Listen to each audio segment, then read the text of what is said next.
from the attack to lay out their demands. They're calling the attacks the Blacklist. The Blacklist. The Blacklist. Hello there, Seraphim17 once again. This is my Splinter Cell Blacklist Perfectionist difficulty video walkthrough. We're about to do mission 2, which is the Insurgent Stronghold. And before we do that, we're going through some Paladin upgrades, as you just saw then. My recommendations are to get the minimap upgraded. Everything else is completely optional. You're not going to see me upgrading too much more after that. And focus on picking the parts of your suit that improve your stealth statistic. Once again, this is entirely up to the person who's playing, depending on how you want to do it. Each of the levels you can go through in the different playstyles. It's just this guide itself is going to focus on a more stealth approach. So the more things you buy that increase your stealth meter, the better your movement sound is. And the thing with this game is, at the beginning, Sam makes quite a lot of noise, even when you're crouched, even when you're sneaking. On Perfectionist, the guards have really adaptive hearing. They can hear a lot of stuff, and they'll turn around, they'll see you, and you'll be loading checkpoints pretty much every single opportunity that you get. So the less sound you make, the better. But this bit here is kind of interesting. It's an opportunity to do some like high altitude sniping from a drone. And all you need to do is put the crosshair on the squares, press the trigger, and then get the next target. There is a little pressure here to do this kind of quick, but it's not all that difficult as long as you know what you're doing. If you don't hit your targets and they move, they will actually fail the game on you. There's a fail state here, so you want to be careful of that. But now that we've been covered by rigs, we're moving in as Sam, and we're going to be doing some vintage Splinter Celling, which is the stuff that I like the most on the game. So here we are, folks, proceeding to the village. So this mission is kind of tricky in a few places. You'll notice I always put my stun gun on. Somebody asked me in the previous video how you get the stun gun. It's the starting alternative weapon. There's only 2 weapons in that class. One of them is a crossbow, which is essentially the same thing, but it's got slightly longer distance. Me personally, I really like using the stun gun. I don't know why. It doesn't have the best range. It can be a pain in the ass, and it does fail you every so often. But for the most, I've got no issue at all. So a couple of things to bear in mind.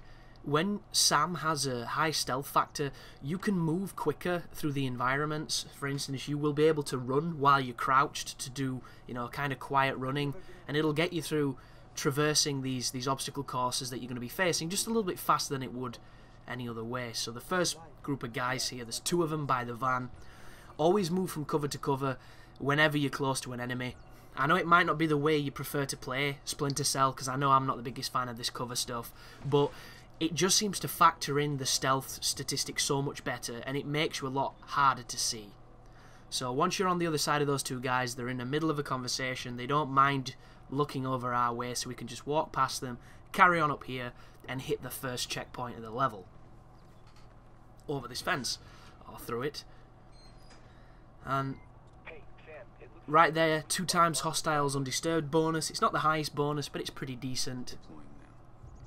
Here is a mandatory rotor sequence.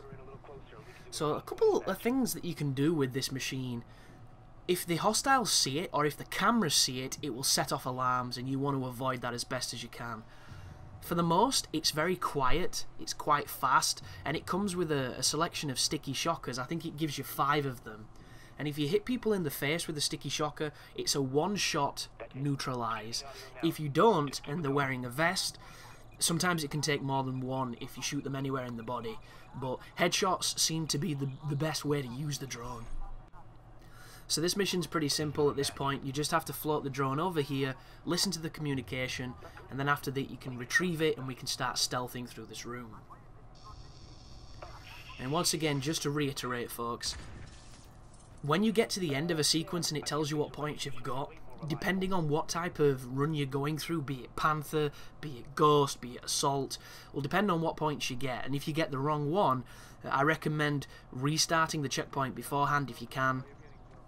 And just trying to save your progress and not make any sloppy mistakes, like I just did then by turning the corner and nearly getting spotted. And on an earlier video I mentioned that Sam's movement has never really been precise. He always seems to take a little bit more than you want him to sometimes. And that was a perfect example. I didn't actually want him to go around the corner, but he did, so I had to recover. This right here is dead weird. I was pressing to go into cover and it stuck me on the stairs. And it happens a handful of times throughout the game. You'll come to moments where the cover's just buggy, so be very careful. And if you find yourself getting caught in a moment like that, it's not your fault, it's something that's just got left in the game that happens occasionally.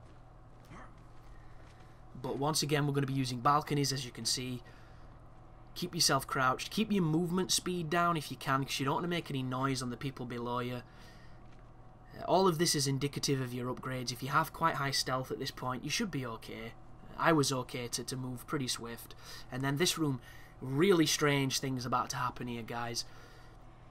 Ooh, something cool to mention too. If you get a laptop or a dead drop and you get spotted and it reloads a checkpoint, it will save that you've picked up the laptop, but it will not save the fact you got spotted. So you can use this to your ability to grab the intel and then just do it the way you intended to if you get caught. So just something to bear in mind. I recommend not knocking this guy out, mainly because he looks directly at me when I'm doing something on this mission, and it does not flag any awareness. I have no idea why. Watch this. Like, he's looking at me. I'm glowing because I'm in shadow, but still, that is really suspicious right there, folks. It never normally happens, so I would not push it. I have no idea why I was able to do what I just did then. So, no idea. But once he starts walking back around, you can push towards this light, push to this door, and it should load the next sequence. So there you go. 5 times hostiles undisturbed gives you a, is that 1500 or 1600? That was me trimming out a cutscene. For anybody wondering, I'm going to be sparing everybody. And it has nothing to do with morality or that I don't like killing them. It's because I'm going for the 0 kill achievement. And if you follow this walkthrough, you should get it. But a bit of mild platforming. There's going to be the occasional climbing moment in this game, and it's kind of funny because you look at these rocks and they look really intricate, like there's a specific path to go up them, and Sam just climbs a rope. It's just like, you know, all the ways we can program to make this exciting, we'll just climb a rope. And, you know, it doesn't bother me actually, because this stuff at this point is in almost every single Ubisoft game, so we've done so much climbing that we're probably going to get climbing fatigue if we're not careful, so I'm glad the game keeps it to a minimum. But this checkpoint coming up, guys, is really tough. This is one of the toughest parts of the mission, and I don't know if I get through this without the enemies seeing a body, because I believe that I lose my bonus on this one, and that's the reason why I don't get the ghost mastery of it. But we'll see what happens as I play through. So the checkpoint's here. And the next area is filled with dudes. There's like 10 of them. And there is a clean way through this, because there'll be a clean way through all the game. It's just a case of finding it. And the sticky noisemakers are so unreliable, I just don't like using them.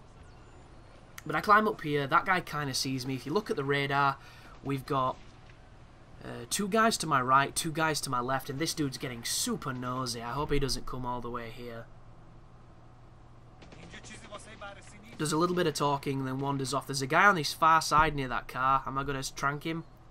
I'm aiming high because it looks like I'm going to probably... No? Don't trank him. Ooh, this guy. This is bad news. You're going to have to take this guy.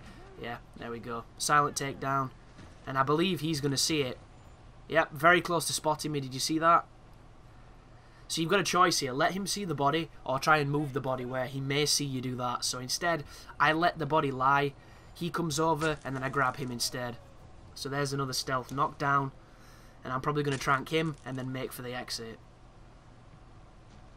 So there's a guy to your left here who's on the bridge who will see you if you're not careful.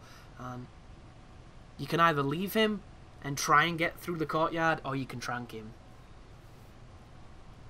And what I'm going to do after this guide, folks, is because I recorded this the day the game came out and I wanted to get it up as quick as I can, I'm probably going to go back through and cover some of the levels that... Oh, wow.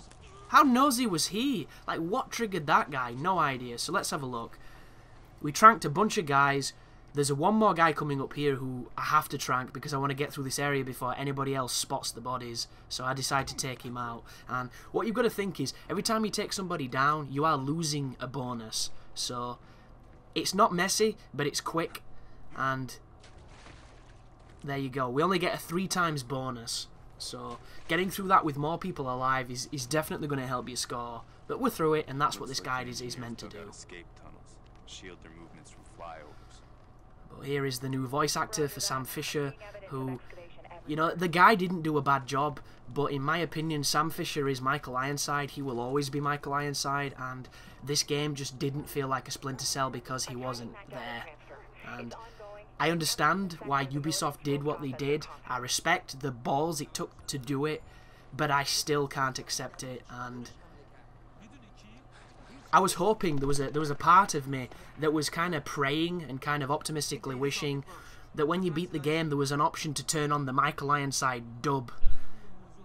But there wasn't, and I'm still hoping that some overzealous fan with a whole lot of time and a massive hard drive is going to pick up almost every performance Michael Ironside's done and cut it together to redub the game and have it as like a downloadable file for PC or something. That would be amazing. Because I just don't get Sam Fisher, man. Every single game, he's aging, yet he's getting younger. They've changed his voice actor now, which makes every single interaction with his daughter just seem really pervy, lecherous, and weird. And like, he's more grizzled and angry than ever, which is something that Michael Ironside does really well. So it's the perfect character for the Ironside to voice, and he hasn't been given the opportunity because of the physicality of the job. And he's not that old, man, and sure, he's kind of stocky, but still, the guy's got the chops, you know, he cut his teeth. He could have done it. But anyway, this is me sneaking around the right-hand side of this area. I believe that this is a much better job than the previous one. Just watch your radar for people being aware of you, make sure you're in cover, and just know your surroundings. And I think I'm going to trank this guy instead of sneaking past him. We'll soon find out. Yeah, I think I am. And one of the problems that I have with this game, like, it's not the worst example of this, but it's definitely one that can catch you out, is when you mantle over something. Sometimes Sam will hold on to the edge of it before he fully climbs. Other times he'll just completely climb over it, and unless you've mantled over that specific piece of geometry, you don't know what Sam's going to do. And same when you're dropping over them. You press B to jump over them, and then you have to press B 2 to 3 more times to make him let go. And occasionally, it can be really unintuitive and it can get you caught, and it probably won't affect anybody who plays on normal or on the lower difficulties because you've got a lot more flexibility. But when you're on Perfectionist and you need Sam to move his ass and he's moving like a geriatric old bastard, it gets really rage-inducing. So there'll be a handful of moments where you'll get caught or you'll get spotted because Sam wouldn't let go of a ledge, or instead of holding on to the edge of a ledge, he climbed over it. So just be aware of it and try not to get too frustrated with it. But once again, got another area to stealth through here. So I'm going up a more direct route. I do think you can go to the right and climb some buildings and things. Oh no, this is an intermission area between areas. My bad. Yeah, so when you climb over here, your checkpoint's just before you climb this wall. And I'm going to the left. There's a couple of guys looking at me. Very close to being seen just then. You'll notice that I was hugging cover quite a lot and moving in the cover. What I was trying to do is roll by double tapping B. So this guy here is not always on this patrol. His AI does fluctuate a little bit, so if you can get past without him being there, you'll get a much bigger bonus on the section coming up. And we need to just get to that area I'm looking at now. But as you can see, bunch of guys, guy in the room, 2 guys on the outside, guy on the balcony. You need to be real careful. Brush the analog here, do not move full speed or chances are he will see you. And then there's just this dude here. So what do? He walks to the right. He stands over there. Am I going to sneak past him or am I going to continue to case his movements? So my only fear at this point is if the AI decides to randomly wander into my room. If he comes through this doorway that I'm looking at, I can take him down. Ooh, there we go. Managed to get past him, managed to drop. That went quite well. But did you... This is it. This is where I get fucked. Did you hear it just then on the mic? They found the body of the guy I knocked out. So instead of getting ghost points on this pit, I get panther points, and it ruins the score. So do not do what I did there, folks. Restart the start of that area before that guy wanders that path so that you can get up that avenue without encountering him. That way you will avoid messing up and you will get a ghost rating on this level, guys, because everything I've done so far has been enough to get the ghost rating, and the score you would have got just then would probably be in excess of about 2,500 points. But instead, I get pussy points and a checkpoint that I can't go back on, and it screws me. And you've got all the way up until this door to restart. Do you see? Hostiles. 6 times hostiles evaded instead of what we wanted. That one mistake of them finding a body ruined the score. So that's how strict the scoring can be. So just a little heads up there, folks. But if you follow this video guide, you will still get the Ghost Mastery achievement. It's just not going to be on every level. So please bear that in mind, folks. Ghost Mastery videos will be coming afterwards, probably without commentary, to make up for the levels that I missed. Because this is a fun game and I hope to be covering it for quite some time. But there was the Insurgent Stronghold. Let's have a look how much we were missing. Yeah, give or take. I reckon if we'd have got that, we'd have probably covered it quite easily. But I didn't, and it was my fault. I didn't pick up on what the game was telling me. So instead, we get those results. But thank you for watching, and you take care now.